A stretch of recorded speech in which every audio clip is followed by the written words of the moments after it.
سفید محل ایپیسوڈ 5۔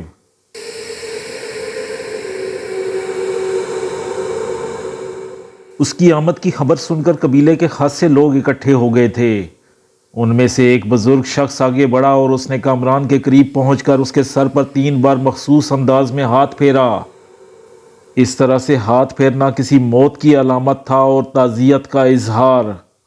کامران کے پاؤں تلے سے زمین کھسک گئی۔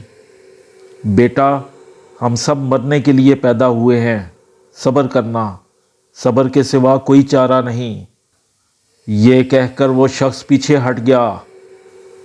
پھر ایک ایک کر کے لوگ اس کے سر پر ہاتھ پھیرنے لگے اور تعزیتی کلمے کہنے لگے۔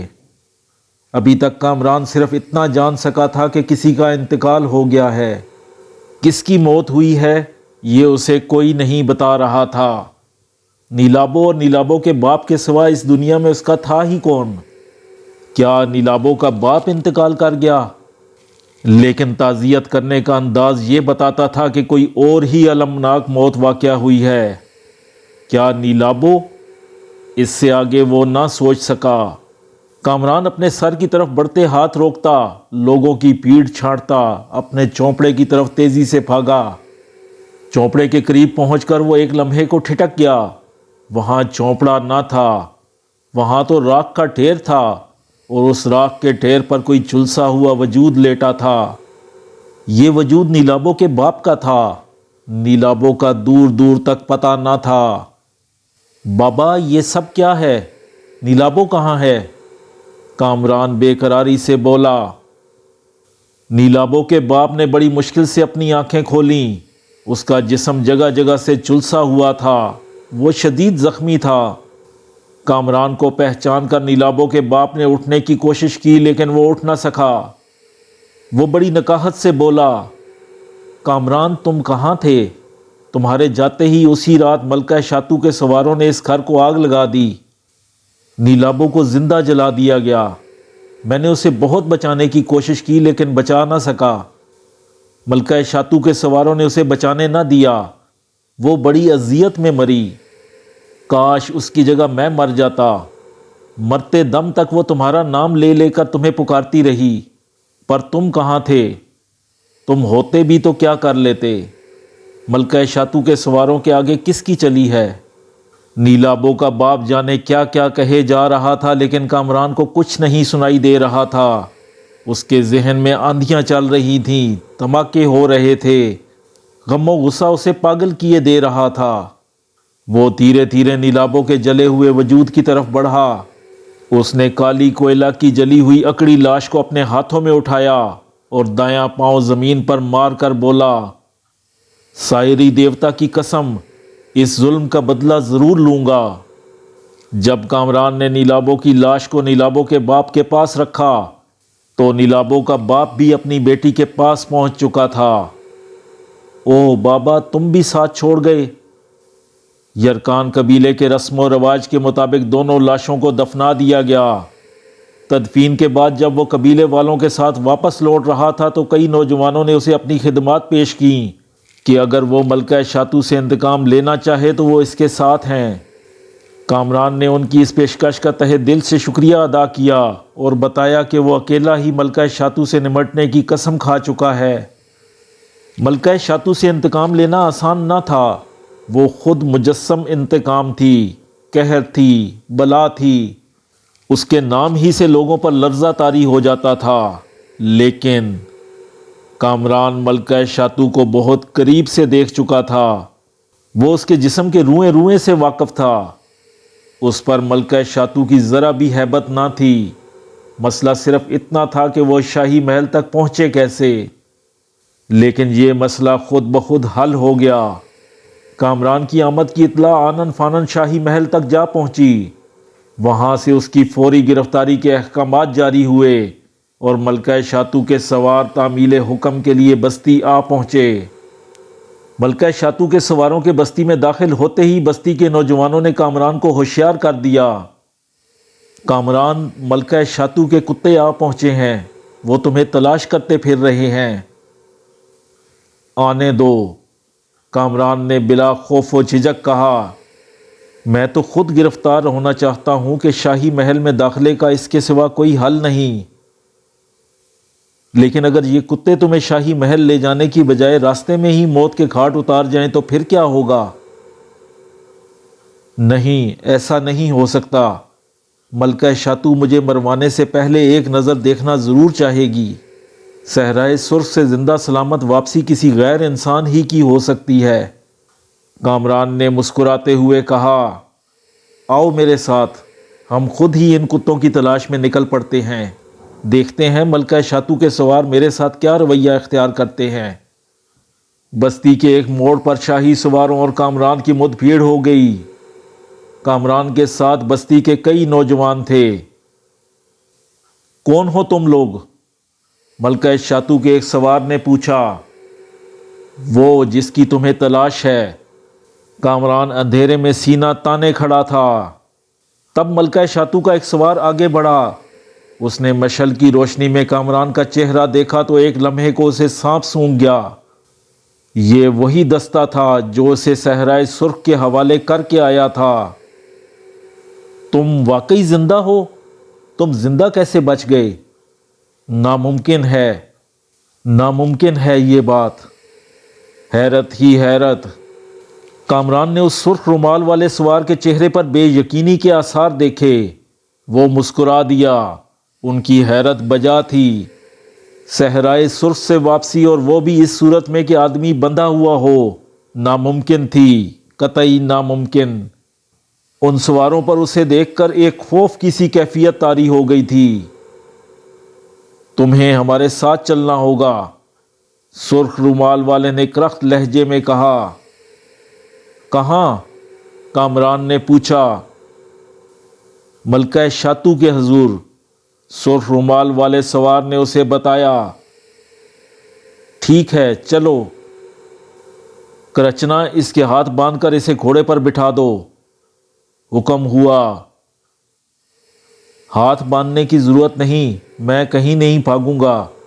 اگر فرار ہونا چاہتا تو تم میں سے کوئی میری گرد کو بھی نہیں پہنچ سکتا تھا، لیکن میں نے ایسا نہیں کیا۔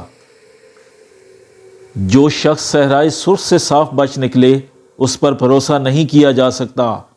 تمہیں میرا حکم ماننا ہوگا۔ تنبیہ کی گئی۔ کامران نے جواب میں خاموشی اختیار کی۔ کرچنا نے اس کے ہاتھ رسی سے باندھ دیے، پھر اسے ایک گھوڑے پر بٹھا کر لگام اس کے ہاتھ میں تھما دی۔ اس پر ہی اکتفا نہیں کیا گیا، بلکہ گھوڑے کی اگلی پچھلی ٹانگوں میں اس طرح رسی باندھ دی گئی کہ وہ مخصوص رفتار سے زیادہ تیز نہ دوڑ سکے۔ یوں یہ قافلہ شاہی محل کی طرف روانہ ہوا۔ جب وہ سرخ رومال والا سوار ملکہ شاتو کے حضور پیش ہوا تو اس نے اسے قدم بوسی کی بھی مہلت نہ دی۔ وہ کامران کی گرفتاری کے سلسلے میں جلد سے جلد جان لینا چاہتی تھی۔ بے قراری سے بولی، کامران ہاتھ لگا؟ ملکہ شاتو، تیری قسم، تیرے سوار تیرا حکم ماننے کے لیے پیدا ہوئے ہیں۔ کامران ہمارے ساتھ ہے۔ سرخ رومال والے نے پوری فرما برداری سے کہا۔ قدم بوسی کی اجازت تو دے۔ سرخ رومال والے نے پورے احترام سے ملکہ شاتو کے قدم چومے اور آہستہ آہستہ پیچھے ہٹا۔ حکم کر ملکہ شاتو۔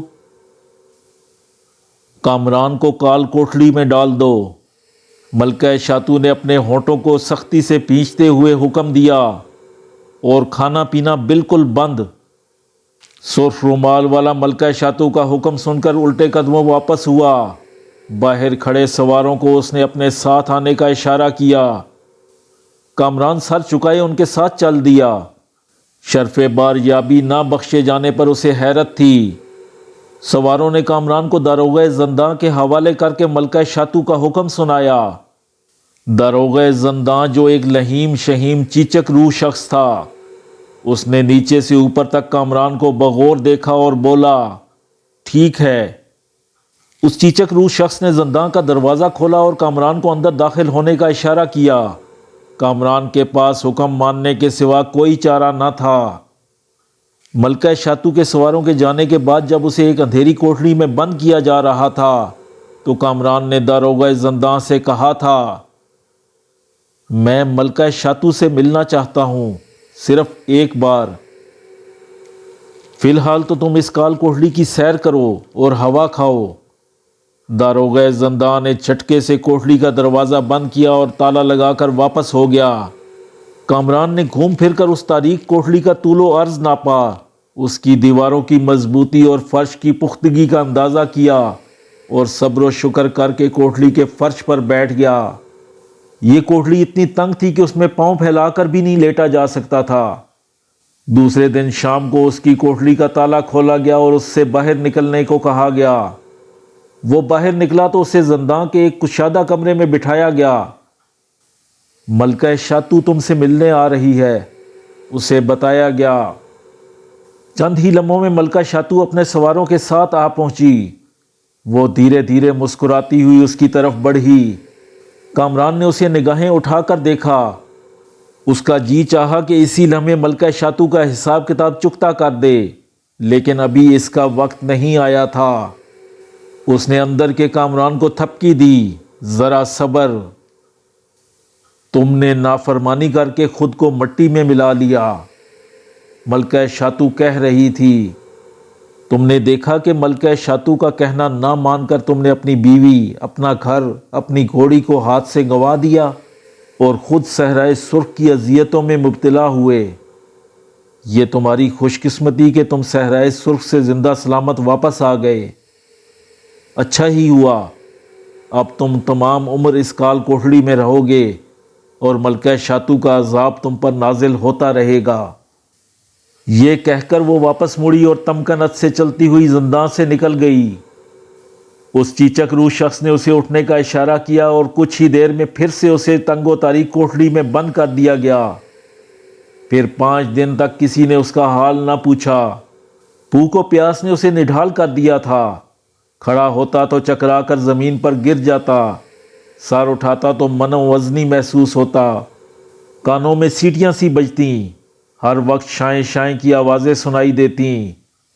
یہ احساس روز بروز بڑھتا جا رہا تھا کہ وہ کوٹڑی کے بجائے کسی اندھے کنویں کی تہہ میں موجود ہے اور موت اس سے قریب تر ہوتی جا رہی ہے۔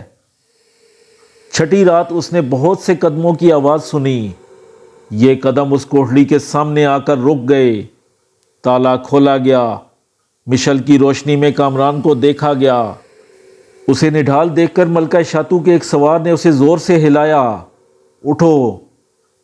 کامران نے بڑی مشکل سے اپنی آنکھ کھولی۔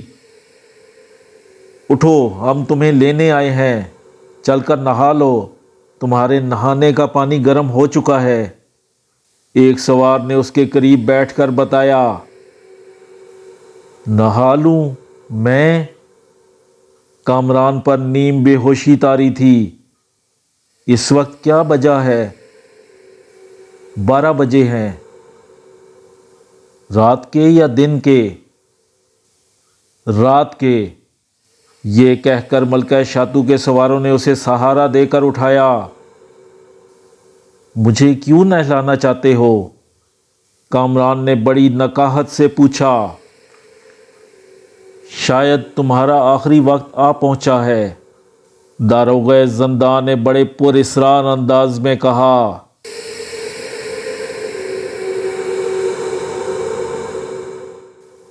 آخری وقت؟ کامران بڑبڑایا۔ کس کا آخری وقت آ پہنچا ہے، اس کا یا ملکہ شاتو کا؟ وہ تو یوں مرنے کے لیے نہیں پیدا ہوا بلکہ مار کر مرنے کے لیے پیدا ہوا ہے۔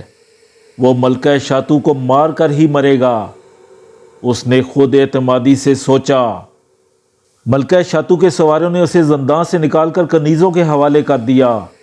کنیزوں نے اسے سہارا دے کر ایک کمرے میں بٹھایا۔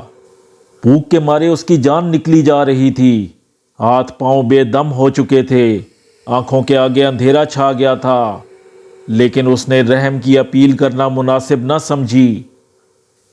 اس نے کنیزوں سے کچھ کھانے پینے کو نہ مانگا۔ اس نے سائری دیوتا سے دعا کی کہ وہ اس میں ہمت و جرت پیدا کر دے۔ اتنے میں کمرے کا بغلی دروازہ کھلا۔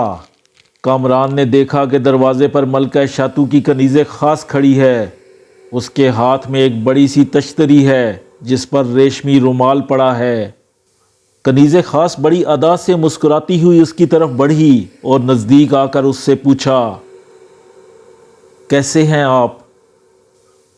یہ کیا بکواس ہے؟ کامران کا ذہن پہلے ہی الجھا ہوا تھا۔ وہ اس سوال پر بگڑ اٹھا۔ جناب والا، بندی نے آپ کے مزاج پوچھے ہیں، بکواس نہیں کی۔ عرض کی گئی، کسی کو پھوکا مار کر اس کے مزاج پوچھنا کس آسمانی کتاب میں لکھے ہیں؟ کامران بدستور غصے میں تھا۔ ناراض نہ ہوں، بندی آپ کی بھوک کا سامان ہی لے کر حاضر ہوئی ہے۔ تھوڑا سا کچھ کھا پی لیں، پھر نہا دھو کر تازہ دم ہو جائیں۔ ملکہ شاتو آپ کو شرف باریابی بخشنا چاہتی ہیں، اس کے لیے تیار رہیں۔ کنیز خاص نے یہ کہہ کر تشتری سے رومال اٹھا دیا۔ کھانا دیکھ کر کامران کا جی چاہا کہ بس ایک دم ہی ماں تشتری کے سب کچھ اپنے پیٹ میں اتار دے، لیکن وہ نہیں چاہتا تھا کہ اس کے ارد گرد کھڑی کنیزیں اس کی اس بے صبری سے لطف اندوز ہوں۔ اس نے اندر ہی اندر اپنے نفس پر کوڑے برسائے اور صابر ہونے کی تلقین کی۔ پھر اس نے ہدایت کے مطابق 2-4 نوالے بڑی بے نیازی سے کھائے اور آدھا گلاس پانی پیا اور پیچھے ہٹ گیا۔ ضبط نفس کا یہ مظاہرہ کنیز خاص اور دیگر کنیزوں کو حیرت میں ڈال گیا۔ ملکہ شاتو کی قسم، آپ کو دنیا کا کوئی آدمی زیر نہیں کر سکتا۔ کنیز خاص نے اتنی آہستہ سے کہا کہ کامران کے سوا کوئی نہ سن سکا۔ کنیز خاص کا یہ خاص جملہ کامران میں بے پناہ خود اعتمادی بڑھا گیا۔ کامران نے جواب میں اسے صرف ایک لمحے کو مسکرا کر دیکھا۔ حمام بالکل تیار ہے، ایک کنیز نے کنیز خاص کو اطلاع دی۔ آئیے غسل فرما لیجئے۔ کنیز خاص نے اسے سہارا دینے کے لیے ہاتھ آگے بڑھایا۔ نہیں، اب میں خود چلنے کے قابل ہو گیا ہوں۔ کامران نے اس کے بڑے ہوئے ہاتھ کو نرمی سے چٹک دیا۔ بہت خوب، تشریف لائیے۔ کنیز خاص نے دروازے کی طرف اشارہ کیا۔ شاہی محل کا یہ حمام سفید محل سے ملتا جلتا تھا اور نہلانے کا طریقہ بھی تقریباً سفید محل کی باندیوں جیسا تھا۔ نہاتے ہوئے اس نے کئی بار خود کو سفید محل کے حمام میں محسوس کیا۔ تب ہی اچانک اسے چاندکا کی یاد آ گئی۔ چاندکا کی یاد آتے ہی اس کے جسم میں سنسنی پھیل گئی۔ جانے وہ اس وقت کہاں ہوگی؟ کون جانے اب اس سے دوبارہ ملاقات ہوگی بھی یا نہیں؟ وہ تو سفید محل کے محل وقوع سے بھی واقف نہ تھا۔ اب وہ اسے کیسے اور کہاں تلاش کرے گا؟ اسے تو یہ بھی معلوم نہ تھا کہ وہ کون تھی اور کیسی تھی اور اس سے کیا چاہتی تھی۔ اس کے جسم سے پھوٹتی خوشبو آج بھی اس کی سانسوں میں بسی ہوئی تھی اور اس کی باتیں، اس کی یادیں دل و دماغ کے نرم گوشوں میں پیوست تھیں۔ نہلانے کے بعد کنیزوں نے اس کا لباس تبدیل کیا اور اس کے جسم کو خوشبوؤں میں بسایا گیا۔ نہانے کے بعد اس کے جسم میں چستی پیدا ہو گئی تھی، مگر بھوک شدت اختیار کر گئی تھی۔ کامران کو خوشبو لگاتے ہوئے کنیز خاص نے بڑے پراسرار انداز میں ایک بات کہی۔ آج کی رات غربان کی حکمران پر بڑی بھاری ہے، وہ آج پھر آئے گا۔ اے لوگو، ذرا ہوشیار رہنا۔ اس نے خود کلامی کی۔ کون آئے گا؟ کامران نے اس کی بات سن کر پوچھا۔ کوئی بھی نہیں۔ ابھی تم کیا کہہ رہی تھی؟ کچھ بھی نہیں۔ یہ کیا مذاق ہے؟ کامران جھنجھلا گیا۔ آہستہ بولو، صبر سے کام لو اور ہوشیار رہو۔ 3 ہدایتیں جاری کی گئیں۔ اس کا کیا مطلب ہے؟ اس کی سمجھ میں کچھ نہ آیا۔ سب سمجھ میں آ جائے گا، وقت کا انتظار کرو۔ اچھا، میں جاتی ہوں اور ملکہ شاتو کو تمہاری تیاری کی اطلاع دیتی ہوں۔ کنیز خاص یہ کہہ کر رخصت ہوئی۔ دوسری کنیزیں پہلے ہی جا چکی تھیں۔ کامران حیران و پریشان کھڑا رہ گیا۔ آج کی رات کامران کے لیے بہت اہم تھی۔ وہ یہاں نیلابوں کی موت کا انتقام لینے آیا تھا۔ یہ بات وہ ایک لمحے کو بھی نہ بھولا تھا۔ وہ ملکہ شاتو تک رسائی چاہتا تھا۔ سو وہ اسے خود بخود حاصل ہو گئی تھی، اگرچہ اس رسائی میں زنداں کی اذیتیں بھی شامل تھیں، اور وہ اس نے بڑے صبر و سکون سے برداشت کر لی تھیں۔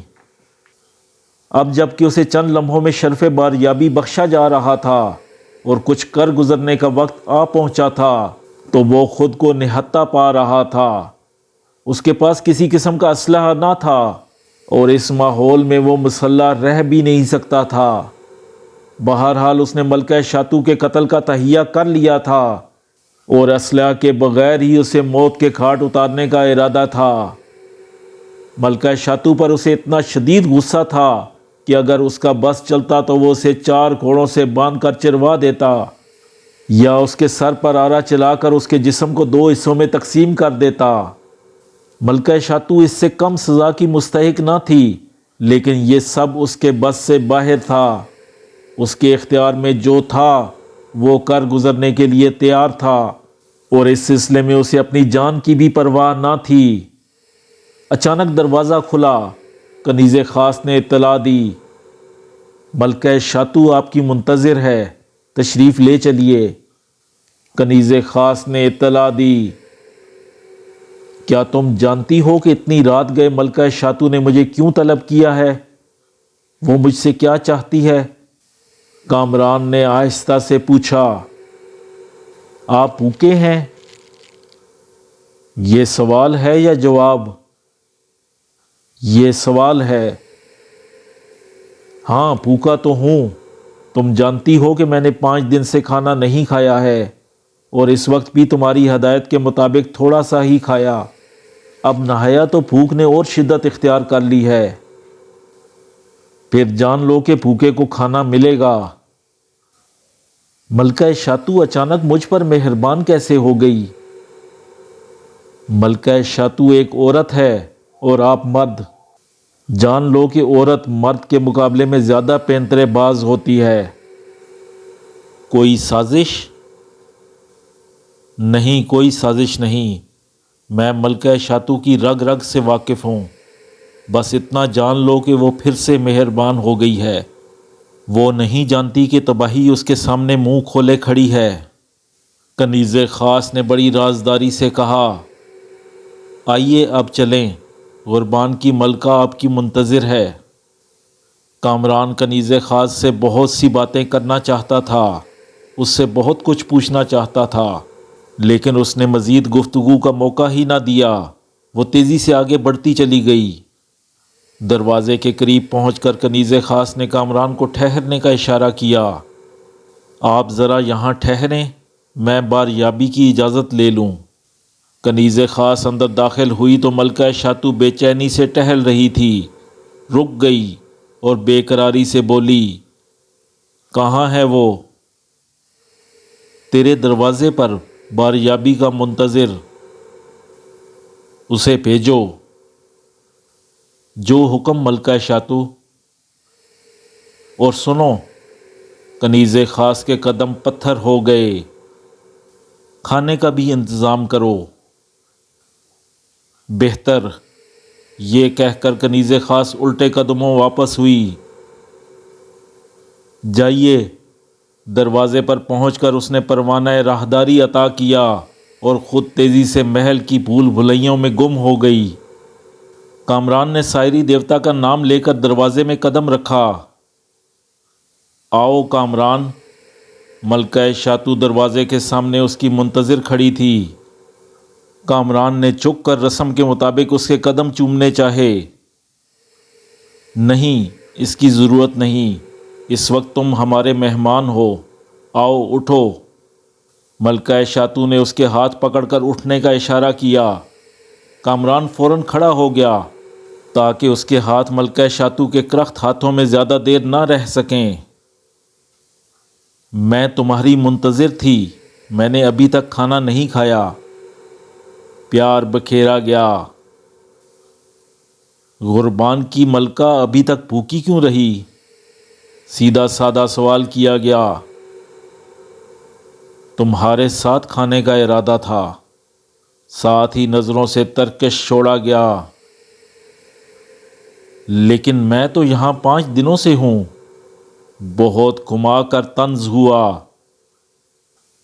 ہم جانتے ہیں، ملکہ شاتو نے اسے بیٹھنے کا اشارہ کرتے ہوئے کہا، اور ہم یہ بھی جانتے ہیں کہ تمہیں اصلی تیروں کے ساتھ ساتھ جملوں کے تیر بھی چھوڑنے آتے ہیں، اور وہ بھی ٹھیک ٹھیک۔ مجھ سے گستاخی ہوئی ملکہ شاتو، کامران نے معذرت چاہی۔ نہیں، کوئی گستاخی نہیں ہوئی، تم اپنی گستاخی کی کافی سزا پا چکے ہو۔ ملکہ شاتو نے اسے غور سے دیکھتے ہوئے کہا۔ ملکہ شاتو، ایک بات کہوں تو برا تو نہیں مانیں گی؟ کہو، ہم برا مانیں گے بھی تو تمہیں کچھ نہ کہیں گے۔ ملکہ شاتو، کامران بات کہنے کے لیے ذرا سنبھل کر بیٹھ گیا۔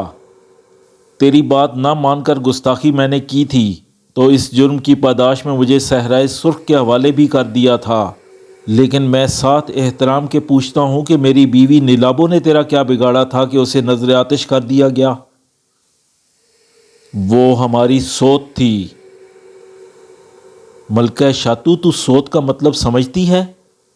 کھلی گستاخی کی گئی۔ نہیں، اب میں تمہیں اپنا اتالیق مقرر کروں گی، تم سے سیکھوں گی۔ وہ طرح دے گئی۔ وہ تیری سوت کدھر سے ہوئی؟ پر نالا پھر وہیں گرا۔ تم نے ہماری خواہش کا احترام نہ کر کے نیلابو سے وفا کی، یہ بات تم مانتے ہوگے؟ مانتا ہوں، پوری سچائی سے۔ پھر تم اس حقیقت سے بھی انکار نہیں کر سکتے کہ تم نے 2 کوڑی کی چھوکری کے لیے غربان کی حکمران کو ٹھکرا دیا۔ اب تم ہی بتاؤ کہ وہ ہماری رقیب ہوئی کہ نہیں؟ ہم نے اسے سوت کہہ کر کون سا گناہ کیا؟ ہم نے تو تم دونوں کو اپنے تئیں نیست و نابود کر دیا تھا۔ اب تم پھر ہماری دنیا میں آگ لگانے آ پہنچے۔ ہماری ساری خواہشیں پھر سے جاگ اٹھی ہیں۔ اب تم ہمارا دامن چھٹک کر یہاں سے نہیں جا سکو گے، یہ ہم نے فیصلہ کر لیا ہے۔ ملکہ شاتو نے کہا۔ آخر تو مجھے پامال کرنے پر کیوں تلی ہوئی ہے؟ کون ظالم تمہیں پامال کرنا چاہتا ہے؟ ہم تو تمہیں اپنی پلکوں پر بٹھانے کے لیے تیار ہیں۔ ملکہ شاتو نے اپنی آنکھیں بند کر کے جواب دیا۔ لیکن میں تمہیں تیر کی نوک پر بھی بٹھانے کے لیے تیار نہیں ہوں۔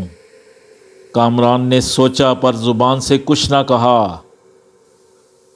کھانا تیار ہے ملکہ شاتو، کنیز خاص نے آ کر اطلاع دی۔ آؤ کامران، کھانا کھا لیں، باتوں کے لیے رات پڑی ہے۔ ملکہ شاتو نے کھڑے ہوتے ہوئے کہا۔ لیکن میرے پاس آپ کی بکواس سننے کے لیے وقت نہیں۔ اس نے سوچا پر زبان سے کچھ نہ کہا۔ شاہی دسترخوان پر دنیا کی نعمتیں بکھری پڑی تھیں، اتنی اقسام کے کھانے تو اس نے خواب میں بھی کبھی نہ دیکھے تھے۔ کھانوں کی خوشبو نے اس کے ضبط کے تمام بندھن توڑ دیے۔ وہ دسترخوان پر کسی بھوکے بھیڑیے کی طرح ٹوٹ پڑا۔ ملکہ شاتو اپنے ہاتھ سے ایک ایک کر کے کھانے اس کی طرف بڑھاتی رہی، اور وہ شکریہ ادا کیے بنا ہی کھانے اپنے پیٹ میں اتارتا رہا۔ جب اس نے کھانے سے ہاتھ کھینچ کر پانی پیا تو اس نے محسوس کیا کہ وہ ضرورت سے زیادہ کھانا کھا گیا ہے۔ اس نے پیٹ پر ہاتھ پھیر کر لمبی ڈکار لی اور کھڑا ہو گیا۔ کھانا کھاتے ہی اس کا سر بھاری ہونے لگا، نشے کی سی کیفیت طاری ہونے لگی، میٹھی میٹھی نیند اس کے اعصاب پر چھانے لگی۔ 5 دن کے بعد اس نے کھانا کھایا تھا، اور وہ بھی اتنا بھرپور۔ نیند کو تو آنا ہی تھا، خمار تو چھانا ہی تھا۔ کھڑے کھڑے اس نے انگڑائی لی اور منہ پھاڑ کر زوردار جماہی لی۔ ملکہ شاتو اسے خمار میں ڈوبا دیکھ کر خوابگاہ میں لے آئی اور اسے آرام کرنے کو کہا۔ وہ نرم و گداز چھپر کھاٹ پر شہتیر کی طرح گرا اور گرتے ہی نیند کی آغوش میں چلا گیا۔ ملکہ شاتو نے دھیرے سے اس کے بالوں میں انگلیاں پھیریں۔ اس نے آنکھیں نہ کھولیں۔ جرأتیں اور بھی سوا ہوئیں۔ ملکہ شاتو جب اس کے چہرے پر چکی تو ایک عجیب واقعہ پیش آیا۔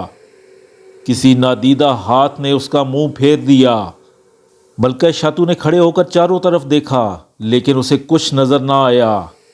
وہ پھر چکی، لیکن جھٹکا کھا کر پیچھے ہٹ گئی۔ وہ سناٹے میں آ گئی۔ کامران اب بھی بڑے مزے سے نیند کے مزے لوٹ رہا تھا۔ ملکہ شاتو کچھ دیر کھڑی سوچتی رہی۔ وقت تیزی سے گزرا جا رہا تھا اور اسے اپنے عزائم پورے ہوتے دکھائی نہیں دے رہے تھے۔ ابھی وہ کوئی ترکیب سوچ ہی رہی تھی کہ اس نے خود پر نیند طاری ہوتے ہوئے محسوس کی، اور باوجود کوشش کے خود کو نیند کے حملے سے نہ بچا سکی۔ وہ یہ سوچتے سوچتے نیند کی آغوش میں چلی گئی کہ آخر اسے اتنی نیند کیوں آ رہی ہے۔ تقریباً 2 گھنٹے کی نیند کے بعد کامران کی آنکھ کھلی۔ اس نے گھبرا کر چاروں طرف نظریں دوڑائیں تو اسے یاد آیا کہ وہ ملکہ شاتو کی خوابگاہ میں ہے۔ پھر اس نے اپنے سینے پر بوجھ محسوس کیا۔ دیکھا تو اس کے سامنے خوشبودار زلفیں بکھری پڑی تھیں۔ جب اس نے ملکہ شاتو کو ایک طرف ہٹانے کے لیے اپنا ہاتھ بڑھایا تو اس کا ہاتھ ریشمی جسم پر دور تک پھسلتا چلا گیا۔ اس کے جسم میں سنسناہٹ پھیل گئی۔ یہ کیا ہوا؟ ملکہ شاتو یہاں اس طرح کیوں پڑی ہے؟ وہ بہت آہستگی سے اس کے پہلو سے نکلا۔ تمام احتیاط کے باوجود ملکہ شاتو کی نیند ٹوٹ گئی۔ اس نے اٹھتے اٹھتے کامران کا ہاتھ تھام لیا اور بڑی لجاجت سے بولی، کامران مجھے چھوڑ کر نہ جاؤ، آؤ میرے پہلو میں آؤ۔ ذلیل عورت! کامران نے اسے جھنجھوڑ دیا، ہوش میں آ۔ تم چاہے مجھے گالیاں دو، چاہے مارو، میں سب برداشت کر لوں گی، لیکن صرف ایک بار مجھے اپنا کہہ کر گلے لگا لو۔ ملکہ شاتو تمہاری دیوانی ہے، تم سے شدید محبت کرتی ہے۔ وہ تمہارے جسم کے بدلے میں غربان کی حکومت تمہارے حوالے کر سکتی ہے۔ اب تو مان جاؤ۔ ملکہ شاتو نے اس کے سامنے باہیں پھیلا دیں۔ وہ جنون میں جانے کیا کیا کہے جا رہی تھی، اور کامران اندر ہی اندر سلگ رہا تھا۔ اسی لمحے وہ بڑی آہستگی سے خوابگاہ میں داخل ہوا۔ اسے ملکہ شاتو دیکھ سکی نہ کامران۔ ملکہ شاتو نے پھر زبردستی کرنی چاہی۔ اب معاملہ کامران کی برداشت سے باہر ہو گیا تھا۔ وہ ایک دم انتقام کی آگ میں بھن گیا۔ اس نے اچھل کر ملکہ شاتو کا گلا دبوچ لیا، اور اس سے پہلے کہ اس کا کام تمام کر دیتا، اس نے ایک زبردست پھونکار کی آواز سنی۔ وہ زہریلا کالا ناگ ملکہ شاتو کے سر پر کھڑا تھا۔ دیکھتے ہی دیکھتے اس سانپ نے ملکہ شاتو کی دونوں آنکھوں پر حملہ کیا اور خاموشی سے چھپر کھٹ سے اتر کر خوابگاہ کے ایک گوشے میں گم ہو گیا۔ یہ سب چند ساتوں میں ہوا۔ کامران کی گرفت ڈھیلی ہوتے ہی ملکہ شاتو تڑپ کر اٹھ بیٹھی۔ وہ اندھی ہو چکی تھی اور اس کی دونوں آنکھوں سے خون بہہ رہا تھا اور وہ درد سے کراہ رہی تھی۔ تب ہی کنیز خاص خوابگاہ میں داخل ہوئی۔ وہ اکیلی نہ تھی، اس کے ساتھ بہت سے مسلح سوار تھے، اور کنیز خاص کے تیور کنیزوں والے نہ تھے، شاہانہ تھے۔ بدکار عورت، تیرا روز حساب آ پہنچا۔ ملکہ شاروں کے سواروں، اس کمینی عورت کو زنجیروں سے جکڑ دو اور غربان کے عوام کو بتا دو کہ ظلم کی رات ختم ہوئی، اب ان پر کوئی ظلم نہ توڑے گا۔ ملکہ شاروں سب کی سنے گی اور پورا پورا انصاف کرے گی۔ کنیز خاص نے جو اب ملکہ شاروں بن چکی تھی حکم دیا۔ ملکہ شاروں کے سواروں نے آنن فانن اس کے حکم کی تعمیل کی۔ سابقہ ملکہ کو برہنہ حالت میں زنجیروں سے جکڑ دیا گیا۔ شاتو نے جواب میں ایک لفظ نہ کہا، اس پر سکتہ سا طاری تھا۔ اسے لے جاؤ اور پورے غربان میں منادی کرا دو کہ شاتو قید کر لی گئی ہے، اس کے ظلموں کی فہرست تیار کرو، ہم 2 دن بعد اپنا فیصلہ دیں گے۔ جو حکم ملکہ شاروں، ہم تیرے غلام ہیں۔ ملکہ شاروں کے جان نثاروں نے بڑے مؤدبانہ انداز میں کہا، اور شاتو کو دھکا دیتے ہوئے خوابگاہ سے نکل گئے۔ اب خوابگاہ میں ملکہ شاروں اور کامران کے سوا کوئی نہ تھا۔ شاتو نے تم پر بھی بہت ظلم کیے ہیں، اس صورتحال سے اب تو تم خوش ہوگے۔ ملکہ شاروں نے مسکراتے ہوئے کہا، ملکہ شاروں، میں بہت خوش ہوں، مجھے امید ہے کہ تو اسے عبرتناک انجام سے گزارے گی۔ ایسا عبرتناک انجام کہ آئندہ والے حکمران ظلم کی طرف ہاتھ بڑھاتے ہوئے کانپیں گے۔ ملکہ شاروں، اجازت ہو تو کچھ پوچھوں؟ میرے ذہن میں بہت سی باتیں بے لگام پھر رہی ہیں۔ ہاں پوچھو۔ تو نے چند گھنٹے قبل ہی اس انقلاب کی نشاندہی کر دی تھی، اس کا مطلب ہے کہ تو آنے والے وقت کے بارے میں تمام باتوں سے واقف تھی؟ کامران نے وضاحت چاہی۔ ہاں، میں آنے والے وقت کے ایک ایک لمحے سے واقف تھی۔ تو نے اس کے آنے کی پیشگوئی بھی کر دی تھی، اور وہ تیری پیشگوئی کے مطابق آیا بھی تھا اور شاتو کو اندھا کر کے چلا گیا تھا۔ میں پوچھتا ہوں وہ کون تھا؟ اس پر شاتو نے بڑے ظلم ڈھائے تھے، اسے بڑے عرصے سے قید کر رکھا تھا۔ میں جانتی تھی کہ ایک نہ ایک دن وہ شاتو سے بدلہ ضرور لے گا، اور آخر موقع ملتے ہی اس نے اسے اندھا کر ڈالا۔ لیکن وہ تھا کون؟ وہ شاتو کا شوہر تھا۔ کیا شوہر؟ کامران کو جیسے سانپ سونگھ گیا۔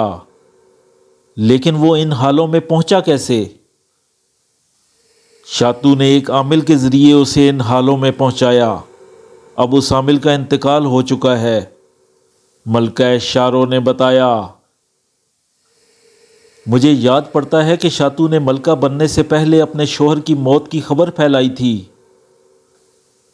ہاں، اس نے غربان کے عوام میں یہ خبر پھیلا دی تھی کہ اس کا شوہر شیر کا شکار کرتے ہوئے شیر کا لقمہ بن گیا، حالانکہ ایسا نہ تھا۔ شاتو بڑی عیاش طبع عورت تھی، اور اس کا شوہر اس کے لیے کباب میں ہڈی کی طرح تھا۔ بیچارہ، کیا اب وہ اپنی اصلی حالت میں نہیں آ سکتا؟ نہیں، کبھی نہیں۔ اوہ، کامران نے دکھ سے کہا۔ اچھا یہ بتا، کیا تجھ پر بھی شاتو نے کوئی ظلم کیا؟ مجھے اس نے اپنی ذاتی خادمہ بنا لیا تھا، حالانکہ میں اس کی سگی بہن ہوں اور اس کے بعد تخت و تاج کی جائز وارث۔ اس نے اپنوں کو بھی نہ بخشا۔ کامران نے افسوس ظاہر کیا۔ شاتو میں بڑی خوبیاں تھیں، بڑی صلاحیتیں تھیں، کاش وہ اپنے ذہن کو سیدھے راستے پر رکھتی اور اپنی ذہانت کا فیض غربان کے غریب عوام کو پہنچاتی تو آج اسے پوجا جا رہا ہوتا۔ میں خود بھی زندگی بھر اس کے لیے خادمہ بنی رہتی۔ ملکہ شارو نے ٹھنڈی سانس لے کر کہا۔ اچھا تم اب آرام کرو، میں صبح ہونے کا انتظار کرتی ہوں۔ ملکہ شارو کے جانے کے بعد وہ چھپر کھٹ پر آرام سے لیٹ گیا، مگر نیند کہاں۔ اس صبح کا سورج غربان کے لیے ڈھیروں خوشیاں لایا۔ ملکہ شاتو کی گرفتاری کی خبر پورے غربان میں بڑی دلچسپی سے سنی گئی۔ جس نے سنا وہ خوشی سے رقص کیے بنا نہ رہ سکا۔ پورا دن غربان میں میلے کا سما رہا، جشن کی سی کیفیت رہی۔ آخر یوم حساب آ پہنچا۔ 2 دن کے بعد ملکہ شارو نے سابقہ ملکہ شاتو کے سر عام پھانسی دینے کا اعلان کیا، اور یہ سزا اس کے ظلموں سے کہیں کم تھی۔ کامران نے سوچا، اور جب شاتو کو پھانسی دی گئی اس وقت شاید ہی کوئی ایسا شخص ہوگا جو بستی میں رہ گیا ہو۔ اس تاریخی واقعہ کو دیکھنے کے لیے غربان کا بچہ بچہ اس میدان میں امڑ آیا تھا جہاں شاتو کو پھانسی دی جانے والی تھی۔ یرکان قبیلے کے لوگ بڑے پیش تھے، کیونکہ ملکہ شاتو کی گرفتاری میں ان کے قبیلے کے نوجوان کامران کا بڑا ہاتھ تھا۔ یرکان قبیلے کے لیے یہ بات بڑی باعث فخر تھی کہ ان کے ایک نوجوان نے ظلم کی دیوار ڈھا دی تھی۔ ملکہ شارو کے سوار جب سرخ لباس میں میدان میں اترے اور انہوں نے پورے میدان کا بڑی تیزی سے چکر لگایا تو سب نے اندازہ لگا لیا کہ غربان کی نئی حکمران ملکہ شارو اب ظہور پذیر ہونے والی ہے۔ ملکہ شارو کے سواروں کو دیکھ کر غربان کے عوام نے ملکہ شارو زندہ باد اور شاتو کمینی مرد آباد کے فلک شگاف نعرے لگائے۔ تھوڑی دیر بعد ملکہ شارو سیاہ گھوڑی پر سوار، سفید لبادے میں سادگی کا مرقع بنی میدان میں داخل ہوئی۔ اس کے پیچھے کامران تھا جو ابلا پر سوار تھا اور ارد گرد ملکہ شارو کے جان نثار۔ ملکہ شارو کے میدان میں آتے ہی پھر سے فلک شگاف نعروں کا لامتناہی سلسلہ شروع ہو گیا۔ ملکہ شارو زندہ باد کے ساتھ ہی کامران جیوے ہمارا جوان کا نعرہ بھی سامنے آیا۔ ملکہ شارو نے دھیمی رفتار سے پورے میدان کا ایک چکر لگایا، عوام کو ہاتھ ہلا ہلا کر ان کے نعروں کا جواب دیا۔ غربان کی تاریخ میں یہ پہلا موقع تھا جب غربان کے عوام اپنے حکمران کو اتنے قریب سے دیکھ رہے تھے۔ ملکہ شارو چکر لگا کر اپنی مقررہ جگہ پر پہنچ کر گھوڑے سے اتر گئی۔ پھر وہ سیڑھیاں چڑھتی ہوئی اس چبوترے پر جا بیٹھی جسے میدان کے ایک کنارے پر بنایا گیا تھا۔ ملکہ شارو نے چبوترے پر بیٹھ کر اپنا بایاں ہاتھ فضا میں بلند کیا۔ چند لمحوں بعد ایک گھوڑا گاڑی میدان میں داخل ہوئی اور میدان کے بیچوں بیچ ٹھہر گئی۔ گھوڑا گاڑی کے میدان میں داخل ہوتے ہی ملکہ شارو کے سینکڑوں سوار میدان کے چاروں اطراف میں پھیل گئے۔ بند گھوڑا گاڑی کا دروازہ کھولا گیا اور اس میں سے شاتو کو کھینچ کر باہر نکالا گیا۔ اب غربان کی ظالم حکمران زنجیروں میں جکڑی عریاں حالت میں ریت پر پڑی تھی۔ شاتو کو دیکھ کر عوام بے قابو ہونے لگے۔ ہر آدمی اسے اپنے ہاتھ سے پھانسی دینے کا خواہش مند تھا۔ چند نوجوانوں نے میدان میں اترنے کی کوشش کی لیکن ملکہ شارو کے سواروں نے جلد ہی بپھرے عوام پر قابو پا لیا۔ ملکہ شارو نے کھڑے ہو کر انہیں صبر کی تلقین کی۔ ملکہ شارو کی تلقین کا خاطر خواہ اثر ہوا۔ مجمع پر چند لمحے کے لیے ٹھہراؤ سا آ گیا۔ پھر نعرے بازی شروع ہوئی۔ ملکہ شاتو کو انتہائی غلیظ نعروں سے نوازا گیا۔ شاتو سر جھکائے یہ سب سنتی رہی۔ ایک رات نے اسے کہاں سے کہاں پہنچا دیا تھا۔ وہ شاتو جو اب تک غربان کی حکمران تھی، جس کے سواروں کی آمد بستی والوں کے دل دہلا دیا کرتی تھی اور جس کا نام بجلی بن کر لوگوں کے سروں پر گرتا تھا، جو مجسم قہر تھی، آج ذلت و رسوائی کے اتھاہ سمندر میں ڈوب گئی تھی، ذلیل و خوار ہو گئی تھی۔